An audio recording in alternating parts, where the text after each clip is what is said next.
Bien, buenas tardes a todos. En los próximos 8 minutos voy a tratar de transmitirle mi opinión al respecto. Estamos hablando obviamente de insuficiencia cardíaca avanzada. La insuficiencia cardíaca avanzada es el 3 al 10% de las insuficiencias cardíacas que vemos. Y si nos ubicamos en nuestro país, del total de insuficiencias cardíacas que hay, que es un 2-3% de toda la población general, ese 3 a 10% significa entre 24.000 y 80.000 pacientes con insuficiencia cardíaca avanzada. Ese es el sustrato, de ahí surgirán algunos pacientes que pueden necesitar trasplante. Obviamente no todos, pero ese es el sustrato. La insuficiencia cardíaca avanzada, una clasificación generada hace 2 años de las Sociedades Americanas de Insuficiencia Cardíaca, es la escala final de haber pasado primero por estar en riesgo de insuficiencia cardíaca, luego de desarrollar alteraciones morfológicas, anatómicas, como deterioro de la función ventricular o biomarcadores aumentados, recién se pasa a la insuficiencia cardíaca sintomática y hablamos de insuficiencia cardíaca avanzada cuando el paciente ya tiene síntomas graves, no tiene una respuesta adecuada a toda la medicación. Múltiples clasificaciones para hablar de qué es la insuficiencia cardíaca avanzada. Lo que recién mencionamos, A, B, C, D. D sería la categoría avanzada. Estos pacientes están siempre en clase funcional 4 y corresponde a los perfiles de Intermax del 1 al 4, digamos. Esta clasificación de los perfiles Intermax es una muy buena clasificación para la insuficiencia cardíaca avanzada. Fue diseñada para la indicación de la asistencia circulatoria, pero yo creo que se extiende perfectamente a la indicación de trasplante. Las categorías más graves, y yo lo dejé a propósito en inglés porque es bastante expresivo la forma que lo describe. La categoría 1 es el paciente chocado y quemado. Está chocado y quemado. El 2 es el que se va deslizando rápidamente. El 3 es el que está estable, pero dependiendo de los inotrópicos o de algún tipo de asistencia. Y el 4 es el viajero frecuente, el que le das de alta y vuelve al hospital y va a necesitar inotrópicos. Estos son los pacientes con insuficiencia cardíaca avanzada, con una bajísima sobrevida en poco tiempo. Y de acuerdo a esto se establece cuál es el tiempo en el cual tenés que decidir una asistencia circulatoria o un trasplante. Obviamente la asistencia circulatoria de acceso más rápido, el trasplante de acceso más lento. ¿Cuáles son los criterios diagnósticos de insuficiencia cardíaca avanzada? Como en todas las cosas hay discordancia, cada uno quiere inventar su clasificación. Yo acá puse las clasificaciones de ahí ven a la izquierda la Sociedad Europea de Cardiología, arriba American College American Heart y la Heart Failure Society of America a la derecha. Todos tienen distintos criterios, pero todos coinciden en una cosa, en estos puntos. Tienen que tener tratamiento médico óptimo, tener síntomas severos con deterioro importante de la capacidad funcional y hospitalizaciones. Es fácil reconocer así un paciente que está en insuficiencia cardíaca avanzada. Todos conocemos esto. ¿Cuál es la evolución de la insuficiencia cardíaca? Es esta. Una etapa de mucho tiempo de estabilidad y luego un deterioro progresivo. En la etapa inicial, como indica ahí, está el paciente asintomático, luego empieza a presentar síntomas, requiere hospitalizaciones y cae en la etapa de la insuficiencia cardíaca avanzada. ¿Cuándo empezar en trasplante?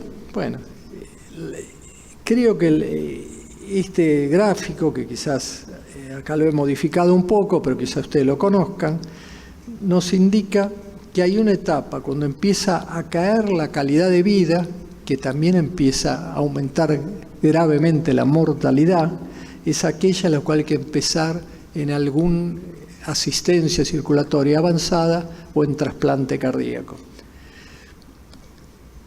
En esa etapa ya se agota lo que es el tratamiento habitual, ya uno tiene que estar pensando en las 3 opciones, que es el final de la evolución de la insuficiencia cardíaca. o trasplante, o asistencia circulatoria avanzada, que en nuestro medio prácticamente no existe, o cuidados paliativos. Ahí se limita el final de la insuficiencia cardíaca. ¿Cómo reconocerlo? Es muy fácil. Esta sigla creo que es muy práctica, ¿eh? El paciente solo nos dice que está necesitando una opción terapéutica distinta. El paciente necesita ayuda y esto claramente está identificado. ¿Por qué? Porque necesita inotrópicos, los necesitó, que está en una capacidad de la New York Heart Association 3 o 4, que ya ha empezado a afectar algún otro órgano, empieza a alterarse el clearance de creatinina, empieza a tener albuminuria, empieza a alterarse el hepatograma, fundamentalmente. Bueno, el hepatograma es una historia para explicar larga, pero no hay un hepatograma, me permito tomarme 10 segundos, no hay un hepatograma típico, puede dar cualquier variante que se le ocurra del hepatograma, una variante hepatítica, digamos, con muchas enzimas, otra obstructiva que tiene más, parece más una patología biliar, otra que predomina la bilirrubina, cualquier cosa puede dar.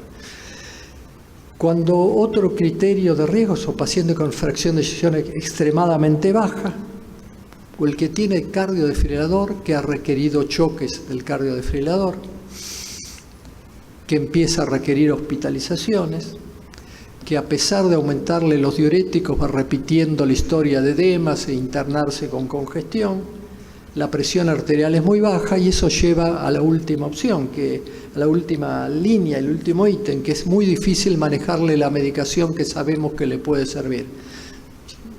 Nadie puede decir que esto no es fácil de reconocer. Un paciente que se interna seguido, que lo choca el desfibrilador seguido, que tiene edema y le tiene que aumentar los diuréticos, que tiene una fracción de eyección 15%. Son pacientes que obviamente hay que pensar en un trasplante cardíaco. Si uno lee en las guías, ahí en el recuadro final dice que esto es la Sociedad Argentina de Cardiología, pero coincide con la Sociedad Europea y la Americana, prácticamente es lo mismo. Y obviamente ven que la recomendación es 1, altísima, y el nivel de evidencia es C, es opinión de expertos. No hay trabajo salioterizado en esto, indicarle trasplante o no indicarle, ¿no?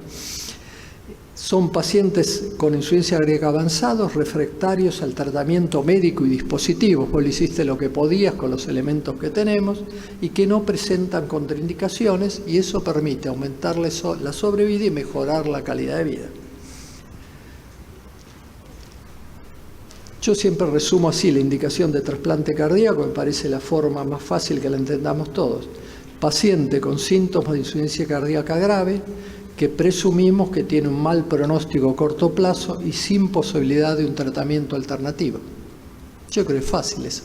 Le diste toda la medicación, le pusiste un resincronizador si tenía indicación de ello y sigue sintomático, se sigue internando. Ahí ya entra el papel de los especialistas en el tema, que tenemos que ser capaces de reconocer las contraindicaciones, que a diferencia de que la indicación que se hace en una línea, las contraindicaciones tienen un listado que hay que descartar. Y por último, para concluir, simplemente como mensaje, recordemos que el paciente lo tenemos que pesquisar en esta etapa antes que el paciente se desbarranque y que el pronóstico no se pueda corregir. Bueno, muchas gracias.